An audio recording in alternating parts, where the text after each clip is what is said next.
അപ്പോൾ ലാസ്റ്റ് സെഷനിൽ നമ്മൾ ട്രാൻസാക്ഷൻസ് അതിന്റെ ഓരോരോ പ്രോപ്പർട്ടീസും എനിക്ക് തോന്നുന്നു ഡിഫറെന്റ് ടൈപ്സ് ഓഫ് ട്രാൻസാക്ഷൻസ് അത് ഡിസ്കസ് ചെയ്തില്ല എന്ന് തോന്നുന്നു. റീകവറബിൾ ഇറിക്കവറബിൾ ഇതൊക്കെ കഴിഞ്ഞതാണ്. കാസ്കേഡിംഗ് റോൾ ബാക്ക് കഴിഞ്ഞതാണെന്നാണ് എൻ്റെ ഒരു വിശ്വാസം. ഇത് പറഞ്ഞതായിട്ട് ആരെങ്കിലും ഓർക്കുന്നുണ്ടോ? Cascadeless roll back or cascadeless schedule. Okay, അപ്പൊ ഇന്നത്തെ ക്ലാസ്സിൽ നമുക്ക് ഡിഫറെന്റ് ടൈപ്സ് ഓഫ് ഷെഡ്യൂൾ എന്താണെന്ന് നോക്കാം. ലാസ്റ്റ് ക്ലാസ്സിൽ എന്താണ് ഷെഡ്യൂൾസ്, പിന്നെ ഷെഡ്യൂൾസിലുള്ള ഡിഫറെന്റ് ഓപ്പറേഷൻസ് അതൊക്കെയാണ് ഡിസ്കസ് ചെയ്തത്. അത് കഴിഞ്ഞിട്ട് കോൺഫ്ലിക്റ്റ് ഓപ്പറേഷൻസ് നമ്മൾ പറഞ്ഞായിരുന്നു കേട്ടോ. What do mean by conflict operations in a schedule. അപ്പോൾ ബേസിക്കലി നമ്മുടെ ഒരു ഷെഡ്യൂൾ എടുത്താൽ, ഷെഡ്യൂൾ എന്ന് പറഞ്ഞാൽ ഡിഫറെന്റ് ട്രാൻസാക്ഷൻസിന്റെ ഓപ്പറേഷൻസിന്റെ ഓർഡർ ആണ് ഷെഡ്യൂൾ എന്ന് പറയുന്നത്. അപ്പൊ അതിനകത്ത് നമ്മൾ ഇപ്പോൾ ഒരു ഷെഡ്യൂൾ എടുത്താൽ അതിനകത്ത് different number of transactions execute ചെയ്യുന്നുണ്ടാവും. സെയിം ഡേറ്റാബേസിൽ തന്നെ ഒന്നിൽ കൂടുതൽ ട്രാൻസാക്ഷൻസ് ചെയ്യുന്നുണ്ടായിരിക്കും. അപ്പൊ അത് ഏത് ഓർഡറിലാണ് ഓരോരോ ട്രാൻസാക്ഷൻസും അതിന്റെ ഓപ്പറേഷൻസും പെർഫോം ചെയ്യുന്നത്, അതിനാണ് നമ്മൾ ഷെഡ്യൂൾ എന്ന് പറയുന്നത്. അപ്പോ നമുക്കിപ്പോ ഒരു ഷെഡ്യൂൾ എടുത്താൽ, ഫോർ എക്സാമ്പിൾ ഈ ഒരു ഷെഡ്യൂൾ എടുക്കാം. അതെ, ഇതൊരു ഷെഡ്യൂൾ എടുക്കാം. പിന്നെ അത് T1 T2 എന്ന് പറഞ്ഞ രണ്ട് ഷെഡ്യൂൾസ് ഉണ്ട്. T1 നമുക്ക് ചെയ്യാവുന്ന ഒരു ട്രാൻസാക്ഷൻ എടുത്താൽ ചെയ്യാവുന്ന ഓപ്പറേഷൻസ് എന്ന് പറഞ്ഞാൽ read operation, write operation, commit ഉണ്ട്, അബോർട്ട് ഓപ്പറേഷൻസ് ഉണ്ട്. അപ്പൊ ഇത്രയും ഓപ്പറേഷൻസ് ഉണ്ട്. അപ്പോ ഈ ഓപ്പറേഷൻസ് എല്ലാം ഓരോ ട്രാൻസാക്ഷൻസിലും ഏത് ഓർഡറിലാണ് എക്സിക്യൂട്ട് ചെയ്യുന്നത് അത് നമ്മൾ എഴുതുന്നതാണ് ആ ഒരു ഷെഡ്യൂൾ എന്നുകൊണ്ട് ഉദ്ദേശിക്കുന്നത്. അപ്പൊ നമുക്കൊരു ഒരു ഷെഡ്യൂൾ എടുത്താൽ അതിനകത്ത് കോൺഫ്ലിക്റ്റ് ഓപ്പറേഷൻസ് എന്ന് പറഞ്ഞൊരു കോൺസെപ്റ്റ് ഉണ്ട്. അപ്പം നമുക്കൊരു ഷെഡ്യൂൾ എന്ന് പറഞ്ഞാൽ ഡിഫറെന്റ് ട്രാൻസാക്ഷൻസിന്റെ ഓപ്പറേഷൻസിനെയാണ് നമ്മൾ ഷെഡ്യൂൾ എന്ന് പറയുന്നത്. അപ്പൊ ആ ഒരു ഷെഡ്യൂളിൽ രണ്ട് ഓപ്പറേഷൻസ് കോൺഫ്ലിക്റ്റ് ഓപ്പറേഷൻസ് എന്ന് പറയണമെന്നുണ്ടെങ്കിൽ ഈ മൂന്ന് കണ്ടീഷൻസ് സാറ്റിസ്ഫൈഡ് ആയിരിക്കണം.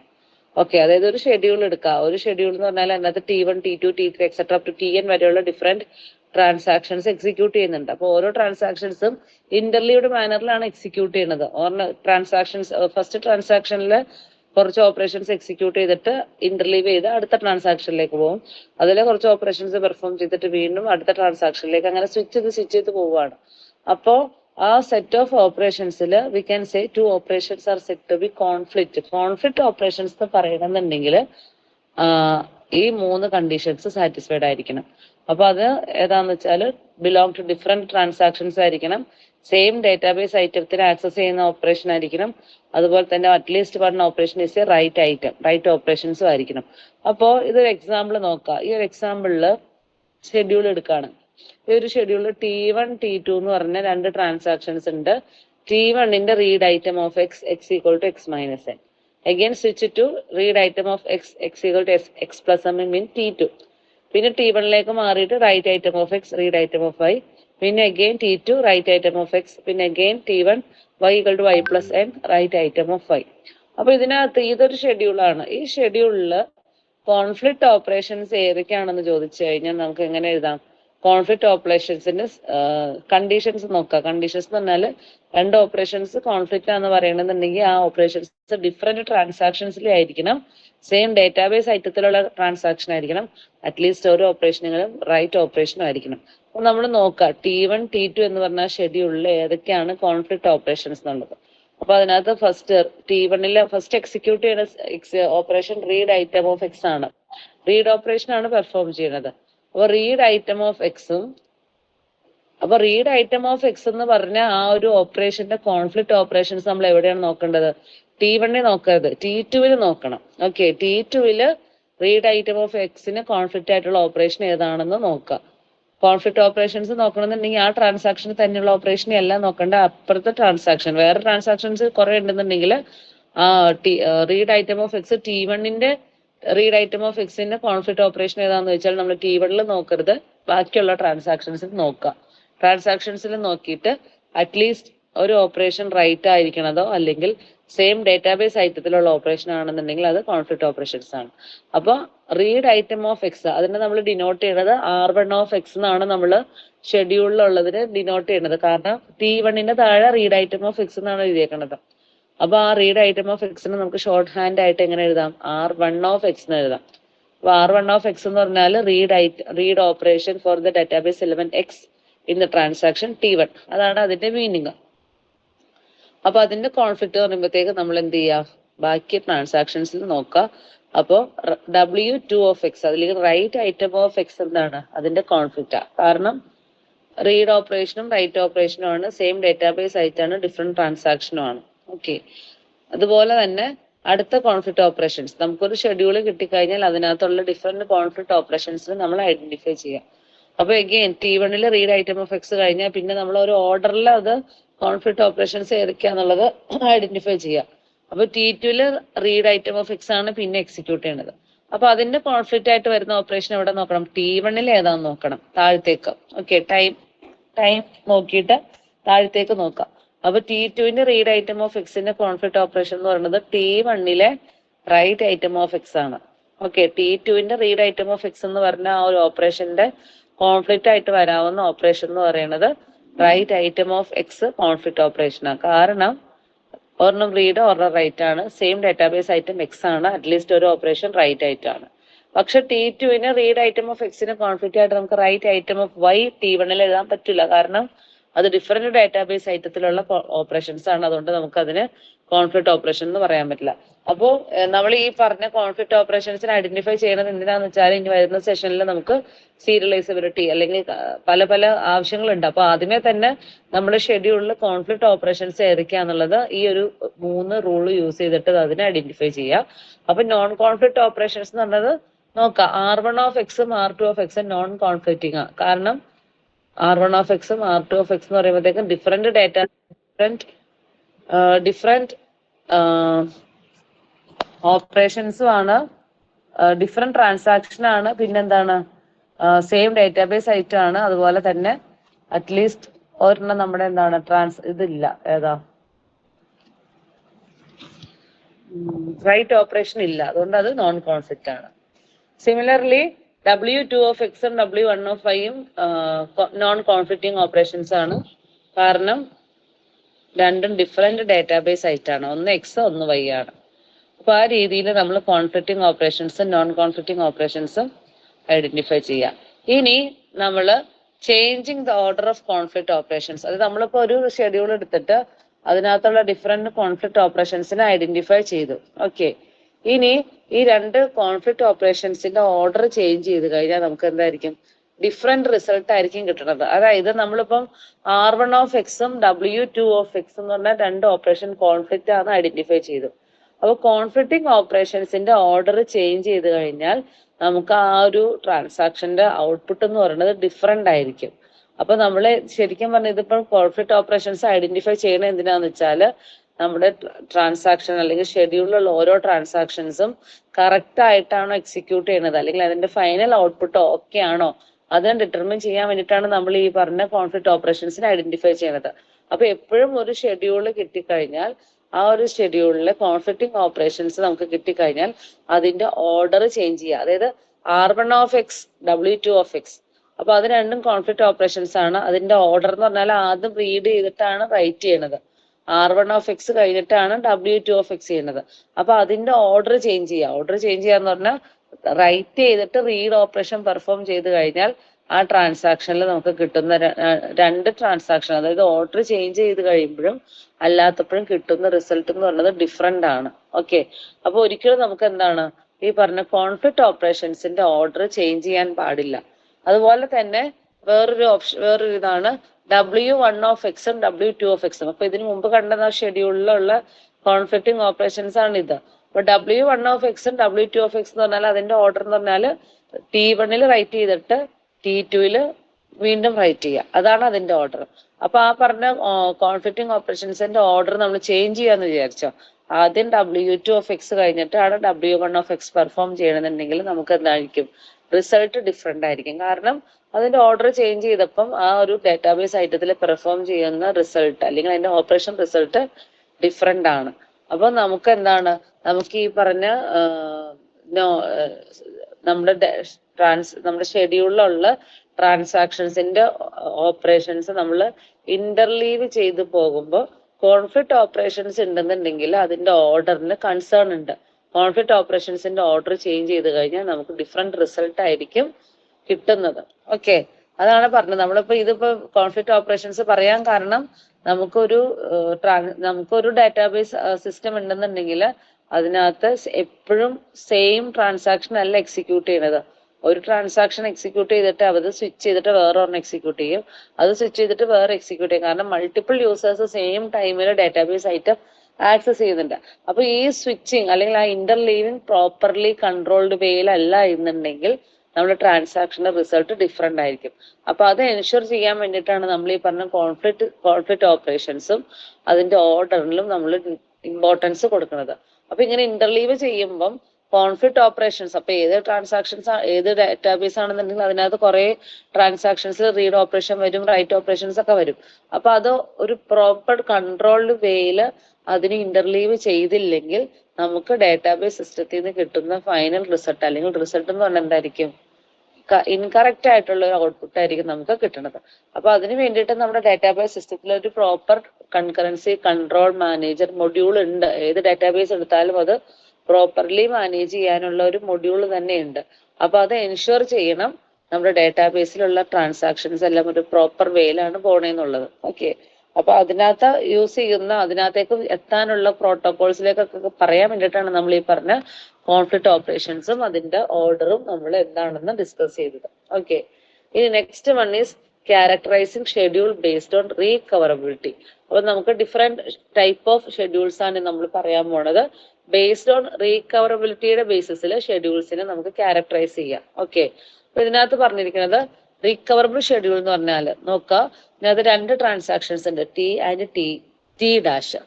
അപ്പോൾ നമ്മൾ ടി ആൻഡ് ടി ഡാഷില് ഒരു ഡാറ്റാബേസ് ഐറ്റം എക്സ് ഉണ്ട്, അതിന് റൈറ്റ് ചെയ്തിട്ടുണ്ട്, ടി ഡാഷിൽ റൈറ്റ് ചെയ്തു. ആ റൈറ്റ് ചെയ്ത സംഭവം ടി എന്നുള്ള ട്രാൻസാക്ഷനിൽ റീഡ് ചെയ്തു, പിന്നെ അഗെയിൻ ടി ഡാഷിൽ അത് കമ്മിറ്റ് ചെയ്തു, പിന്നെയാണ് ടി കമ്മിറ്റ് ചെയ്തത്. അപ്പോ റീകവറബിൾ ഷെഡ്യൂൾ എന്ന് പറഞ്ഞാൽ ഒരു ഡാറ്റാബേസ് ഐറ്റം നമുക്ക് ഒരു ഡാറ്റാബേസ് ഐറ്റം ഏത് ട്രാൻസാക്ഷനിലാണോ ഫസ്റ്റ് റൈറ്റ് ചെയ്തത് അത് കമ്മിറ്റ് ചെയ്തതിന് ശേഷം മാത്രമാണ് ആ റൈറ്റ് ചെയ്ത ഡാറ്റാബേസ് ഐറ്റം റീഡ് ചെയ്യുന്ന ട്രാൻസാക്ഷൻ കമ്മിറ്റ് ചെയ്യാവുള്ളൂ. അപ്പൊ ചുരുക്കി പറഞ്ഞാൽ ഏത് ട്രാൻസാക്ഷൻ ആണോ ഒരു ഡാറ്റാബേസ് ഐറ്റം ഫസ്റ്റ് റൈറ്റ് ചെയ്തത് അതിന്റെ കമ്മിറ്റ് ഓപ്പറേഷൻ ആണ് ആദ്യം നടക്കേണ്ടത്. അത് കഴിഞ്ഞ ശേഷം മാത്രമാണ് അതിൽ നിന്ന് ആ ഡാറ്റാബേസ് ഐറ്റം റീഡ് ചെയ്ത ട്രാൻസാക്ഷൻസ് കമ്മിറ്റ് ചെയ്യാവുള്ളൂ. അപ്പൊ ഇതിനകത്ത് തന്നിരിക്കുന്നത് ടി ആൻഡ് ടി ഡാഷ് എന്ന് പറഞ്ഞ ഒരു ഷെഡ്യൂളില് ടി ഡാഷ് ആണ് എക്സിനെ ഫസ്റ്റ് റൈറ്റ് ചെയ്തത്. അപ്പൊ ടി ഡാഷ് ഫസ്റ്റ് കമ്മിറ്റ് ചെയ്തതിന് ശേഷം മാത്രമാണ് ടി ഇവിടെ കമ്മിറ്റ് ചെയ്തിട്ടുള്ളൂ ഈ ഒരു ഷെഡ്യൂളില്. അപ്പം ഇങ്ങനത്തെ ഷെഡ്യൂൾ എന്താണ്, നമുക്ക് റീകവർ ചെയ്യാൻ പറ്റും, റീകവറബിൾ ഷെഡ്യൂൾ ആണ്. കാരണം കമ്മിറ്റ് ചെയ്തു എന്ന് പറഞ്ഞാൽ അതിന്റെ അർത്ഥം എന്താണ്, അത് സക്സസ്ഫുള്ളി കംപ്ലീറ്റഡ്, ഡാറ്റാബേസിലേക്ക് അത് സക്സസ്ഫുള്ളി കംപ്ലീറ്റഡ് ആക്കി. അപ്പൊ ഇനി നമുക്ക് എന്തെങ്കിലും എറേഴ്സ് വന്നാലും അത് ഡാറ്റാബേസിൽ പെർമനന്റ്ലി സേവ്ഡ് ആണ്. അപ്പൊ അങ്ങനത്തെ ഷെഡ്യൂളാണ് റീകവറബിൾ ഷെഡ്യൂൾ. ഇതിന്റെ ഡെഫിനിഷൻ എന്ന് പറഞ്ഞാൽ A transaction T read from transaction T dash in a schedule S if some item x is first written by t dash and later read by t. അപ്പോൾ later read by t ആണ്, അതായത് T ഡാഷിൽ first right ചെയ്തു, അതിന് പിന്നെ T read ചെയ്ത് കഴിഞ്ഞാൽ ആദ്യം commit transaction ഏതാണ്, ടി ഡാഷ് ആണ് ഫസ്റ്റ് കമ്മിറ്റ് ചെയ്യേണ്ടത്, അതിനുശേഷം മാത്രമാണ് ടി കമ്മിറ്റ് ചെയ്യാവുള്ളൂ. അപ്പൊ ചുരുക്കി പറഞ്ഞ റീകവറബിൾ ഷെഡ്യൂൾ എന്ന് പറഞ്ഞാൽ ഒരു ഷെഡ്യൂളിൽ ഒരു ഡാറ്റാബേസ് ഐറ്റം ഫസ്റ്റ് റൈറ്റ് ചെയ്ത ട്രാൻസാക്ഷൻ ഏതാണോ അത് കമ്മിറ്റ് ചെയ്തതിന് ശേഷം മാത്രമാണ് ആ ഡാറ്റാബേസ് ഐറ്റത്തിന് റീഡ് ചെയ്ത ട്രാൻസാക്ഷൻസ് കമ്മിറ്റ് ചെയ്യാവുള്ളൂ. അങ്ങനെ പറയുന്ന ഷെഡ്യൂൾസ് ആണ് എന്താ, റീകവറബിൾ ഷെഡ്യൂൾ. ഓക്കെ, ഇനി ഇറക്കവറബിൾ ഷെഡ്യൂൾ എന്ന് പറഞ്ഞാൽ ഇതുപോലെ നമുക്ക് റീകവർ ചെയ്യാൻ പറ്റാത്ത സ്റ്റേറ്റ്. അതായത് ഈ ഒരു എക്സാമ്പിൾ നോക്കാം. ഈ ഒരു എക്സാമ്പിളിൽ T1 T2 രണ്ട് ട്രാൻസാക്ഷൻസ് ഉണ്ട്. അപ്പൊ ആ ഒരു ഓപ്പറേഷൻസ് കുറച്ചും കൂടി ഡിഫൈൻ ചെയ്ത് എഴുതിയിരിക്കുന്ന ഒരു ടേബിൾ ആണ് നിങ്ങൾ കാണുന്നത്. T1 എന്നുള്ള ട്രാൻസാക്ഷനും T2 എന്നുള്ള ട്രാൻസാക്ഷനും. അപ്പൊ അതിന്റെ ഇടയിലുള്ള അപ്ഡേഷൻസ് എല്ലാം അതിനകത്ത് സ്പെസിഫൈ ചെയ്തിട്ടുണ്ട്. അപ്പൊ initially T1 R of A എന്ന് പറഞ്ഞാൽ റീഡ് ഐറ്റം ഓഫ് A ആണ്. അപ്പൊ എ റീഡ് ചെയ്യുമ്പോൾ സപ്പോസ് എയിൽ 5000 ആയിരുന്നു വാല്യൂ എന്നുണ്ടെങ്കിൽ എ 5000 ആണ്. Then A equal to A minus 1000 ആണ്. 1000 ചെയ്യുമ്പോൾ നമുക്ക് എയിൽ വാല്യൂ 4000 ആയി. റൈറ്റ് ചെയ്ത് കഴിഞ്ഞപ്പോഴത്തേക്കും എയുടെ വാല്യൂ അത് കംപ്ലീറ്റ്ലി അപ്ഡേറ്റഡ് ആയി. എയുടെ വാല്യൂ ഫൈനൽ 4000 ആണ്. Okay, A equal to A minus 1000 ചെയ്യുമ്പോൾ എയുടെ വാല്യൂ ചേഞ്ച് ആയിട്ടുള്ളൂ, പക്ഷെ അത് റൈറ്റ് ആവണത് എപ്പോഴാണ്? W(a) കഴിയുമ്പോഴാണ് ആ ഡാറ്റാബേസ് ഐറ്റം കംപ്ലീറ്റ്ലി അപ്ഡേറ്റഡ് ആവുള്ളൂ. അപ്പൊ എയിൽ നിലവിൽ 4000 ആണ്. ഇനി T2 4000 റീഡ് ചെയ്തു, കാരണം ഡാറ്റാബേസിൽ 4000 ആണ് കിടക്കുന്നത്. 4000 റീഡ് ചെയ്തു, അതിനകത്തേക്ക് ഒരു 500 രൂപ കൂട്ടി, അപ്പൊ 4500 ആയി. അതിനെ റൈറ്റ് ചെയ്തു, കമ്മിറ്റ് ആക്കി. അപ്പൊ കമ്മിറ്റ് ആക്കുമ്പോൾ ഡാറ്റാബേസിന്റെ സ്റ്റോറേജിൽ പെർമനന്റ്ലി എയുടെ വാല്യൂ എത്രയായി? 400 ആയി. പക്ഷേ അഗെയിൻ T1 സ്വിച്ച് ചെയ്തിട്ട് കുറെ ഓപ്പറേഷൻസ് ചെയ്ത് കഴിഞ്ഞപ്പോൾ ഒരു ഫെയിലർ പോയിന്റ് വന്നു. T1 ഫെയിലർ പോയിന്റ് വന്നു. അപ്പൊ അതിന്റെ അർത്ഥം എന്താണ്? T1 ഫെയിലർ ആയി കഴിഞ്ഞാൽ, എന്തെങ്കിലും സിസ്റ്റം ക്രാഷോ എന്തെങ്കിലും നെറ്റ്വർക്ക് ഇഷ്യൂ അങ്ങനെ എന്തെങ്കിലും പല കാരണങ്ങൾ കൊണ്ട് T1 ഫെയിലർ ആയി കഴിഞ്ഞാൽ എന്ത് ചെയ്യണം? T1 റോൾ ബാക്ക് ചെയ്യണം. റോൾ ബാക്ക് ചെയ്ത് അതിന്റെ എ എന്നുള്ളതിന്റെ ഇനീഷ്യൽ സ്റ്റേറ്റിലേക്ക് പോകണം, അതായത് 5000 എത്തണം. പക്ഷേ ഈ ഒരു ഷെഡ്യൂളിൽ അതിനകത്തേക്ക് റോൾ ബാക്ക് ചെയ്യാൻ പറ്റാത്ത അവസ്ഥയാണ്. കാരണം എന്താണ്? ആ എയുടെ വാല്യൂ ഓൾറെഡി T2 അത് റീഡ് ചെയ്ത് അപ്ഡേറ്റ് ചെയ്ത് അത് കമ്മിറ്റും ചെയ്ത് വെച്ചിരിക്കുകയാണ്. അപ്പൊ നമുക്ക് ഡാറ്റാബേസ് ചേഞ്ച് ചെയ്യാൻ പറ്റില്ല. കാരണം കമ്മിറ്റ് ഓപ്പറേഷൻ കഴിയുക എന്ന് പറഞ്ഞാൽ ഡാറ്റാബേസിൽ പെർമനന്റ്ലി അത് സേവ് ആക്കി. അപ്പോൾ എയുടെ വാല്യൂലേക്ക്, അതായത് ഇനീഷ്യൽ വാല്യൂ T1 നമുക്ക് T1 ഫെയിലിയർ വന്നാൽ T1 എന്ന് പറഞ്ഞത് റോൾ ബാക്ക് ചെയ്യണം, ഇനീഷ്യൽ സ്റ്റേറ്റിലേക്ക് പോകണം. പക്ഷെ നമുക്ക് ആ എയുടെ ഇനീഷ്യൽ സ്റ്റേറ്റിലേക്ക് പോകാൻ പറ്റില്ല. കാരണം എന്താ? T1 ഫെയിൽ ആയാലും T1 റീഡ് ചെയ്ത സാധനം T2 റീഡ് ചെയ്ത് അപ്ഡേറ്റ് ചെയ്ത് കമ്മിറ്റ് ചെയ്ത് കഴിഞ്ഞു. അപ്പൊ അങ്ങനെയുള്ള ട്രാൻസാക്ഷൻസ് നമുക്ക് എന്താണ്? നമുക്ക് വീണ്ടും റോൾ ബാക്ക് ചെയ്യാൻ പറ്റൂല. അപ്പൊ അങ്ങനെ വരുന്ന ഷെഡ്യൂളാണ് ഇത് ഇററിക്കവറബിൾ ഷെഡ്യൂൾ. അപ്പൊ നമ്മൾ ഇതിനു മുമ്പ് കണ്ട ഷെഡ്യൂൾ, അതായത് ഫസ്റ്റ് റൈറ്റ് ചെയ്തത് ആരാണോ അത് കമ്മിറ്റ് ചെയ്തതിന് ശേഷം മാത്രമാണ് അതിന് മറ്റ് ട്രാൻസാക്ഷൻസ് റീഡ് ചെയ്യാവുള്ളൂ എന്നുള്ള റീകവറബിൾ ഷെഡ്യൂളിന്റെ ഓപ്പോസിറ്റ് ആണ് ഇത് ഇററിക്കവറബിൾ ഷെഡ്യൂൾ. ഓക്കെ, അപ്പൊ ഇതിനകത്ത് ശരിക്കും പറഞ്ഞാൽ ഈ കമ്മിറ്റ് ഓപ്പറേഷൻ എവിടെയായിരുന്നു വരേണ്ടത്? T1 കമ്മിറ്റ് കഴിഞ്ഞതിന് ശേഷം മാത്രമായിരുന്നു T2 കമ്മിറ്റ് ചെയ്യാവുള്ളൂ. പക്ഷെ ഇവിടെ എന്ത് ചെയ്തു? T1 അപ്ഡേറ്റ് ചെയ്തു, T2 റീഡ് ചെയ്തു, വീണ്ടും റൈറ്റ് ചെയ്തിട്ട് അവിടെ കമ്മിറ്റ് ഓപ്പറേഷൻ കഴിഞ്ഞിട്ടാണ് T1 കമ്മിറ്റ് വന്നേക്കുന്നത്. അപ്പോൾ നമുക്ക് എന്ത് ചെയ്യാം? ഇതുപോലെ ഫെയിലിയർ വന്നാൽ നമുക്ക് റീകവർ ചെയ്യാൻ പറ്റാണ്ട് വരും, അതായത് ഇനീഷ്യൽ സ്റ്റേറ്റിലേക്ക് നമുക്ക് പോകാൻ പറ്റാതെ വരും. അങ്ങനെയുള്ള ഷെഡ്യൂൾസ് ആണ് ഈ റിക്കവറബിൾ ഷെഡ്യൂൾ. അപ്പൊ എപ്പോഴും ഒരു ഷെഡ്യൂൾ റിക്കവർ ചെയ്യണമെന്നുണ്ടെങ്കിൽ ഒരു ഡാറ്റാബേസ് ഐറ്റം ഫസ്റ്റ് റൈറ്റ് ചെയ്തത് ആരാണോ അത് കമ്മിറ്റ് ചെയ്തതിന് ശേഷം മാത്രമാണ് ബാക്കി അതിൽ നിന്ന് റീഡ് ചെയ്ത ട്രാൻസാക്ഷൻസ് എന്ത് ചെയ്യാവുള്ളൂ? കമ്മിറ്റ് ചെയ്യാവുള്ളൂ. എന്നാൽ മാത്രമാണ് നമുക്ക് റിക്കവറബിലിറ്റി പോസിബിൾ ആവുള്ളൂ. ഓക്കെ, അപ്പൊ ഇതിനകത്തൊരു ഷെഡ്യൂൾ പോലെ തന്നിട്ടുണ്ട്. ഒരു ഷെഡ്യൂൾ ഇങ്ങനെ സ്റ്റേറ്റ്മെന്റ് ആയിട്ട് തന്നേക്കുവാണ്. R1 of x, W1 of x, R2 of x, R1 of y, W2 of x, C2, A1. അപ്പൊ ഇങ്ങനെ ഒരു ഷെഡ്യൂൾ സ്റ്റേറ്റ്മെന്റ് പോലെ തരും കേട്ടോ. അങ്ങനെ ടേബിൾ പോലെ തരാതെ ഇതുപോലെ ഒരു സിംഗിൾ ലൈനിൽ തരും. അപ്പൊ R1 of x എന്ന് പറഞ്ഞ അതിന്റെ മീനിങ് എന്താണ്? T1 ട്രാൻസാക്ഷനിലെ റീഡ് ഓഫ് എക്സ് ആണ്. W1 of x എന്ന് പറഞ്ഞാൽ T1 ട്രാൻസാക്ഷനിലെ റൈറ്റ് ഓപ്പറേഷൻ ആണ്. അപ്പൊ ആ രീതിയിലാണ് അതിന്റെ ഷെഡ്യൂൾ എഴുതിയേക്കുന്നത്. അപ്പൊ ഇത് റീകവറബിൾ ആണോ അല്ലയോ എന്നാണ് ചോദിച്ചിട്ടുള്ളത്. റീകവറബിൾ ഷെഡ്യൂൾ ആണോ എന്നറിയാൻ വേണ്ടി നമുക്ക് എന്ത് നോക്കിയാൽ മതി? ഒരു ഡാറ്റാബേസ് ഐറ്റം ഫസ്റ്റ് റൈറ്റ് ചെയ്ത ട്രാൻസാക്ഷൻ ഏതാന്ന് നോക്കണം. അതിന്റെ കമ്മിറ്റ് കഴിഞ്ഞിട്ടാണോ രണ്ടാമത്തെ അതിനെ റീഡ് ചെയ്ത ട്രാൻസാക്ഷൻ കമ്മിറ്റ് ചെയ്തേക്കണമെന്ന് നോക്കിയാൽ മതി. അപ്പൊ ഈ ഒരു ഷെഡ്യൂൾ നോക്കുമ്പോൾ ഒരു ഡാറ്റാബേസ് ഐറ്റം ഇതിനകത്ത് എക്സും ഉണ്ട് വൈയും ഉണ്ട്.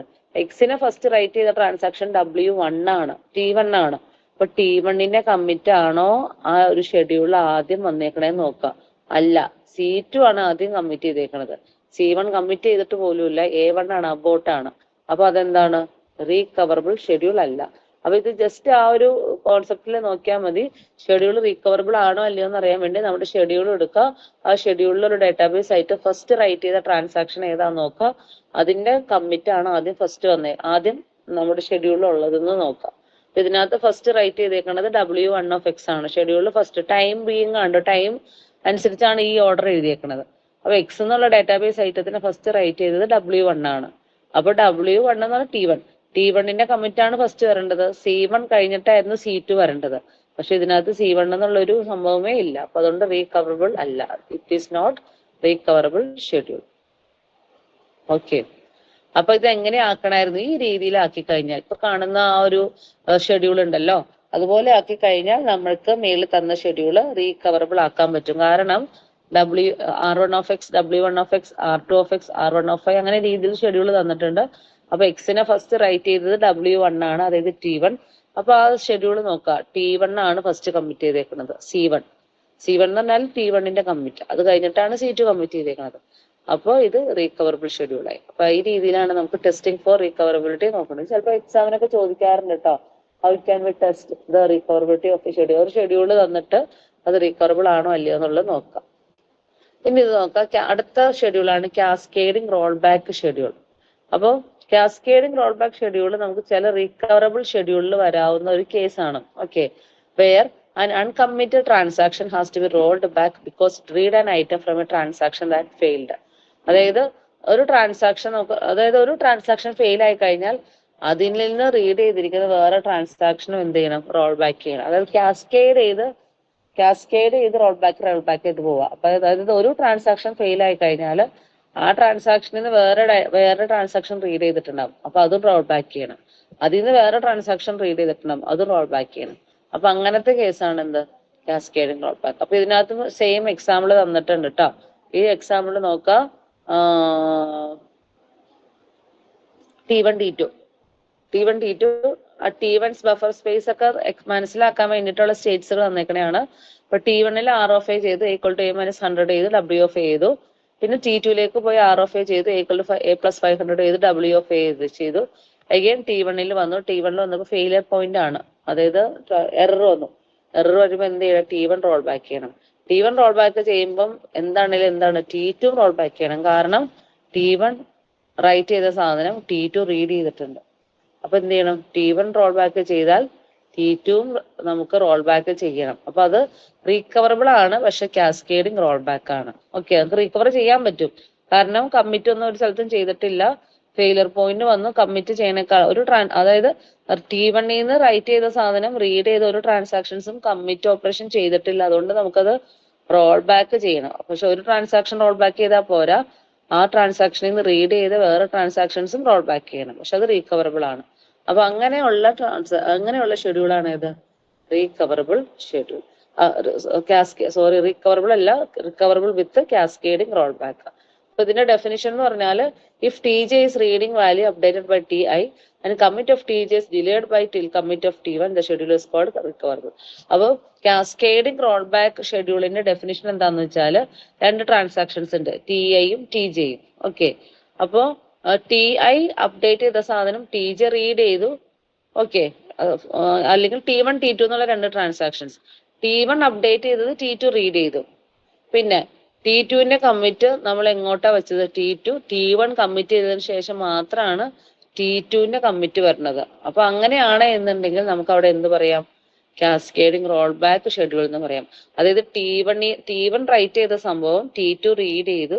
പക്ഷെ T2ന്റെ കമ്മിറ്റ് എപ്പോഴാണ് വന്നത്, T1 കമ്മിറ്റ് ചെയ്തതിനു ശേഷം മാത്രമാണ് T2 കമ്മിറ്റ് ചെയ്യുന്നതെങ്കിൽ അവിടെ കാസ്കേഡിംഗ് റോൾ ബാക്ക് ആണ്. അപ്പൊ ആ കേസിൽ നമ്മുടെ സിസ്റ്റം ഫെയിലിയർ വന്നാലും കാസ്കേഡിംഗ് റോൾ ബാക്ക് പോസിബിൾ ആണ്. അപ്പൊ അങ്ങനത്തെ ഷെഡ്യൂളാണിത്, കാസ്കേഡിംഗ് റോൾ ബാക്ക് ഷെഡ്യൂൾ. അപ്പൊ ഇതിനകത്ത് നോക്കാം, ഇതൊരു കാസ്കേഡിംഗ് റോൾ ബാക്ക് ആണോ എന്ന് നോക്കാം. കാരണം W1(x) പിന്നെ R2(x) R1(i) W2(x) ചെയ്തു. പിന്നെ എന്ത് ചെയ്തു, W1(i) A1 A2. അപ്പൊ ഇത് കാസ്കേഡിംഗ് റോൾ ബാക്ക് ആണോ? കാസ്കേഡിംഗ് റോൾ ബാക്ക് ആണ്. കാരണം എന്താ, കമ്മിറ്റ് ഓപ്പറേഷൻ ചെയ്തിട്ടില്ല. കമ്മിറ്റ് ഓപ്പറേഷൻ ഏത് രീതി ചെയ്യണമായിരുന്നു, C1 C2 എന്നുള്ള ഓർഡറിൽ കമ്മിറ്റ് ഓപ്പറേഷൻ കഴിഞ്ഞായിരുന്നെങ്കിൽ അതെന്താണ്, കാസ്കേഡിംഗ് റോൾ ബാക്ക് ഷെഡ്യൂൾ ആയേനെ. ഓക്കെ, അപ്പൊ അങ്ങനെ ഓർത്താൽ മതി. കാസ്കേഡിംഗ് റോൾ ബാക്ക് ഷെഡ്യൂൾ എന്ന് പറഞ്ഞാൽ, ഒരു ട്രാൻസാക്ഷനിൽ റൈറ്റ് ചെയ്ത സാധനം വേറൊരു ട്രാൻസാക്ഷനിൽ റീഡ് ചെയ്തു. എന്നിട്ട് എന്താണ്, സെക്കൻഡ് ട്രാൻസാക്ഷന്റെ കമ്മിറ്റ് എപ്പോഴാണ് വരാവുള്ളൂ, ഫസ്റ്റ് ട്രാൻസാക്ഷന്റെ കമ്മിറ്റ് കഴിഞ്ഞിട്ടാണ് വരണമെങ്കിൽ അത് നമുക്ക് എന്ത് പറയാം, it is A cascading roll back schedule. അപ്പം ഇത് പല ഡെഫിനിഷൻസ് ആണ്, കൺഫ്യൂഷൻ ആവരുത്. ഇതിന്റെ റൂൾസ് അങ്ങനെ നോക്കിയാൽ മതി. ഇനി കാസ്കേഡ്ലെസ് ഷെഡ്യൂൾ. കാസ്കേഡ്ലെസ് ഷെഡ്യൂൾ എന്ന് പറയുമ്പോഴത്തേക്കും കാസ്കേഡിംഗ് റോൾ ബാക്ക് അവോയ്ഡ് ചെയ്യാനുള്ള ഒരു മെത്തേഡാണ്. അപ്പൊ ഇതിനകത്ത് പറഞ്ഞിരിക്കുന്നത് കാസ്കേഡ്ലെസ് ഷെഡ്യൂളിൽ എന്താണ്, ജസ്റ്റ് നോക്കിയാൽ മതി. T1 T2 എന്നുള്ള രണ്ട് ട്രാൻസാക്ഷൻ, T1ൽ റീഡ് ചെയ്തു, A=A-1000 ചെയ്തു, റൈറ്റ് ചെയ്തു, കമ്മിറ്റ് ചെയ്തു. കമ്മിറ്റ് ചെയ്തതിന് ശേഷം മാത്രമാണ് T2ൽ റീഡ് ഓപ്പറേഷൻ ചെയ്തിട്ടുള്ളൂ. അങ്ങനെ വരുന്ന ഷെഡ്യൂൾ എന്താണ്, കാസ്കേഡ്ലെസ് ഷെഡ്യൂളാണ്. അതായത് ഒരു ട്രാൻസാക്ഷനിൽ റീഡ് ചെയ്ത് അപ്ഡേറ്റ് ചെയ്തു കമ്മിറ്റ് ചെയ്തതിനു ശേഷം മാത്രമാണ് ആ ഡേറ്റാബേസ് ഐറ്റം വേറൊരു ട്രാൻസാക്ഷനിൽ റീഡ് റൈറ്റ് കമ്മിറ്റ് ചെയ്തിട്ടുള്ളൂ. അപ്പൊ അങ്ങനെ വരുമ്പോൾ അത് എന്ത് ഷെഡ്യൂളായി, കാസ്കേഡ്ലെസ് ഷെഡ്യൂളായി. ഓക്കെ, അപ്പോൾ ഡെഫിനിഷൻ എന്ന് പറഞ്ഞാൽ, if Tj reads value updated by Ti only after TA is committed the schedule will be cascadeless recoverable. അപ്പോൾ ഇതിനകത്ത് T1 T2 എന്നുള്ള രണ്ട് ട്രാൻസാക്ഷനിൽ T1ൽ റീഡ് ചെയ്തു റൈറ്റ് ചെയ്തു കമ്മിറ്റ് ചെയ്തതിന് ശേഷം മാത്രമാണ് T2 ആ സെയിം ഡാറ്റാബേസ് ഐറ്റം റീഡ് ചെയ്തേക്കുന്നത്.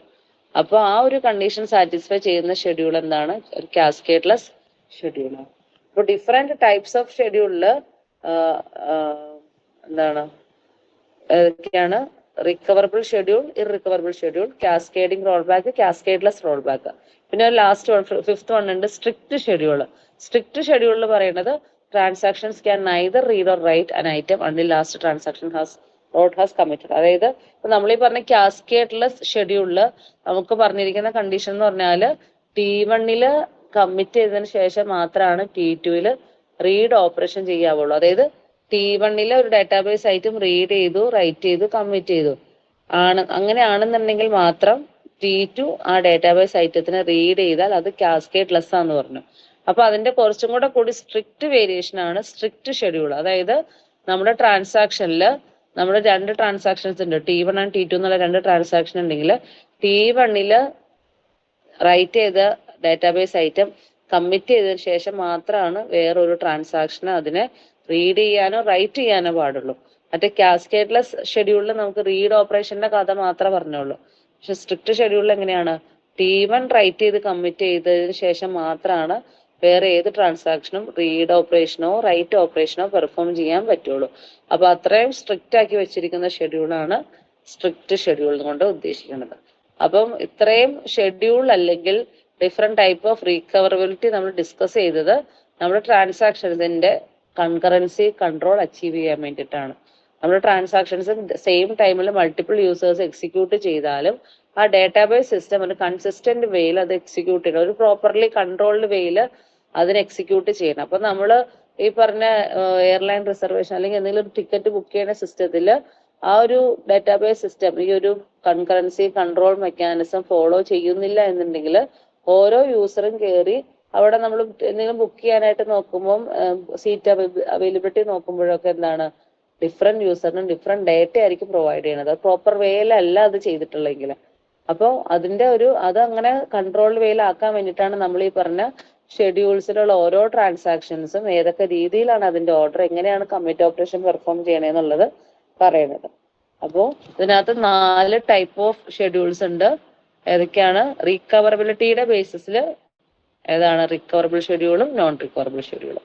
റിക്കവറബിൾ ഷെഡ്യൂൾ എപ്പോഴും ഓർത്തിരിക്കുക, കമ്മിറ്റ് ചെയ്ത് ഫസ്റ്റ് ട്രാൻസാക്ഷൻ ഏതാണോ റൈറ്റ് ചെയ്തത് അവൻ കമ്മിറ്റ് ചെയ്താൽ മാത്രമാണ് ബാക്കിയുള്ള ട്രാൻസാക്ഷൻ കമ്മിറ്റ് ചെയ്യാവുള്ളൂ. അങ്ങനെയാണെന്നുണ്ടെങ്കിലാണ് റിക്കവർ ചെയ്യാൻ പറ്റുള്ളൂ. റൈറ്റ് ചെയ്ത ട്രാൻസാക്ഷൻ ഏതാണോ അത് കമ്മിറ്റ് ചെയ്തതിന് ശേഷമാണ് റീഡ് ചെയ്ത ട്രാൻസാക്ഷൻ കമ്മിറ്റ് ചെയ്യാവുള്ളൂ. അപ്പൊ അങ്ങനത്തെ ഒരു ഓർഡറിലാണ് പോകുന്നതെങ്കിൽ ട്രാൻസാക്ഷൻ എന്താണ്? ഷെഡ്യൂൾ എന്താണ്? റീകവറബിൾ. അതല്ല എന്നുണ്ടെങ്കിൽ എന്താണ്? ഇറിക്കവറബിൾ. അപ്പം ഇതിനകത്ത് തന്നിട്ടുണ്ട് T1ൽ റീഡ് ചെയ്തു റൈറ്റ് ചെയ്തു, T2ൽ ആ ഡാറ്റാബേസ് ആയിട്ട് റീഡ് ചെയ്ത് റൈറ്റ് ചെയ്ത് കമ്മിറ്റ് ചെയ്തു. എന്നിട്ടാണ് T1 കമ്മിറ്റ് ചെയ്യാൻ വേണ്ടി നോക്കുമ്പോഴാണ് ഫെയിലർ വന്നത്. അപ്പൊ അത് റോൾ ബാക്ക് ചെയ്യണം. അത് റോൾ ബാക്ക് ചെയ്യാൻ പറ്റാത്ത അവസ്ഥ. കാരണം എന്താ? T1ൽ നിന്ന് റീഡ് ചെയ്ത സാധനം T2ൽ കമ്മിറ്റ് ചെയ്ത് വെച്ചിരിക്കുക. അപ്പൊ നമുക്ക് ആ ഇനീഷ്യൽ സ്റ്റേറ്റിലേക്ക് പോകാൻ പറ്റില്ല. അതാണ് ഇറിക്കവറബിൾ, റിക്കവർ ചെയ്യാൻ പറ്റാത്ത ഷെഡ്യൂളായി.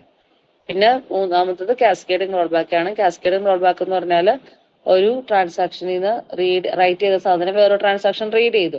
പക്ഷെ T1 ഫസ്റ്റ് ട്രാൻസാക്ഷൻ ഫെയിൽ ആയി കഴിഞ്ഞാൽ എന്താ? അതിൽ നിന്ന് റീഡ് ചെയ്ത് T2നും എന്താണ് റോൾ ബാക്ക് ചെയ്യണം.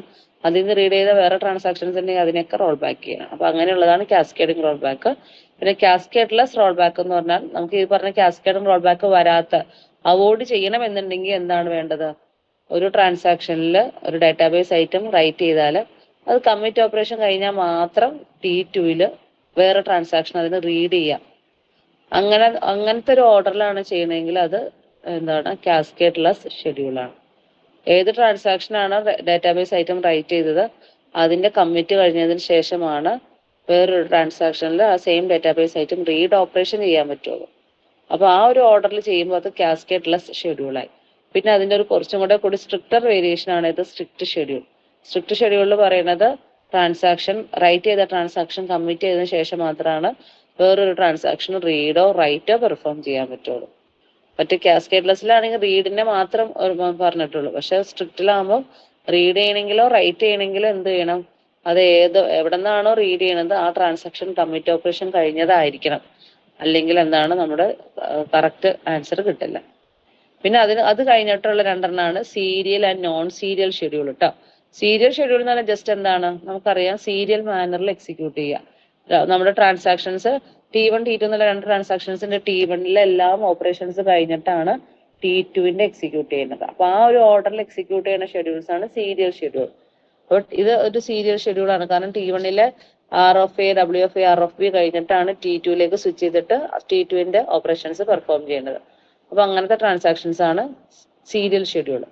നോൺ സീരിയൽ ഷെഡ്യൂൾ എന്ന് പറഞ്ഞാൽ എന്താണ്, ഒരു ഇന്റർലീവ്ഡ് മാനറിൽ ഡാറ്റാബേസ് ഓപ്പറേഷൻസ് പെർഫോം ചെയ്യുന്നതാണ് നോൺ സീരിയൽ ഷെഡ്യൂൾ. അപ്പൊ ഈ ഒരു എക്സാമ്പിളിൽ നോക്കുക, ഷെഡ്യൂൾ സിയും ഷെഡ്യൂൾ ഡിയും എന്താണ്, നോൺ സീരിയൽ ഷെഡ്യൂളാണ്. കാരണം T1 T2ന്റെ ഓപ്പറേഷൻസ് ഇന്റർലീവ് ചെയ്ത് വെച്ചിരിക്കുകയാണ്. അതൊരു സീരിയൽ മാനറിലല്ല എക്സിക്യൂട്ട് ചെയ്യുന്നത്. പക്ഷെ നോൺ സീരിയൽ ഷെഡ്യൂൾസ് ആണ് നമുക്ക് റിസോഴ്സ് യൂട്ടിലൈസേഷനും പെർഫോമൻസ് ഇംപ്രൂവ് ചെയ്യാനൊക്കെ നമുക്ക് യൂസ് ചെയ്യുന്ന ഷെഡ്യൂൾ ഏതാണ്, നോൺ സീരിയൽ ഷെഡ്യൂളാണ്. അപ്പൊ ഇതിനകത്ത് ഒരു സീരിയൽ ഷെഡ്യൂൾ എടുത്താൽ T1ന് എന്തെങ്കിലും ഒരു റിസോഴ്സ് ഓപ്പറേഷൻസോ വേറെ എന്തെങ്കിലും ഡിസ്ക് ആക്സസ് ഒക്കെ ഉണ്ടെന്നുണ്ടെങ്കിൽ ആ വെയിറ്റിംഗ് ടൈം ഒക്കെ ആരും വെയിറ്റ് ചെയ്യണം, T2 എന്നുള്ള മറ്റേ ട്രാൻസാക്ഷൻ വെയിറ്റ് ചെയ്യണം.